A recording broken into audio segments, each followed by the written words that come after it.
यो हर्क साम्पाङ भन्ने मान्छे अलिअलि ठिक लाग्थ्यो, अहिले अब त्यो पनि हुन्छ नि ठिक लाग्न छोड्यो कि। खासमा यो मान्छे चाहिँ धरानको चाहिँ स्वयंसेवक समितिको अध्यक्ष हुनुपर्ने, कहाँबाट नगर अध्यक्ष भएछ होइन।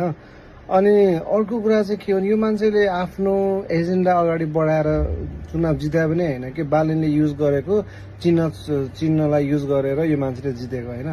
अब अहिले जबरजस्ती एक एक मिनटमा स्ट्याटस हालेर एक एक मिनटमा मान्छेले बोलेको भिडियो हालेर मलाई प्रधानमन्त्री बना कि बना आफूले मलाई बना कि बना भनेर हुन्छ यार। मान्छेले छान्नु परेन, युवाले छान्नु परेन, जसले आन्दोलन गरेको छ, जसले यो अवस्थामा चाहिँ देशलाई ल्याइपुर्याएको छ, जसको हात छ त्यसले पो डिसाइड गर्ने हो त यार। उब्रुक उफ्रिएको छ यार, मलाई बना प्रधानमन्त्री भनेको छ, अनि गाडी चढेर आर्मी हेडक्वार्टर पुगेको छ, घरि टुडी खेल पुगेको छ। के गरे यार यो मान्छेले? यसो यो मान्छे त लास्टै अवसरवादी रहेछ क्या।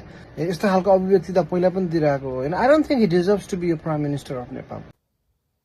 यो साथीको कुरो सुन्नुभयो तपाईँहरूले? हर्क साम्पाङ धेरै बोल्छ रे, धेरै स्ट्याटस लेख्छ रे है।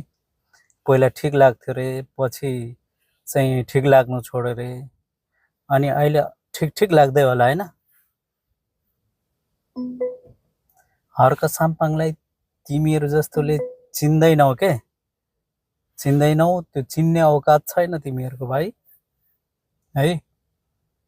हर्क साम्पाङ आफ्नो बलबुतामा आफ्नो धरातलमा उभिएर धरानमा चुनाव जित्या हुन्।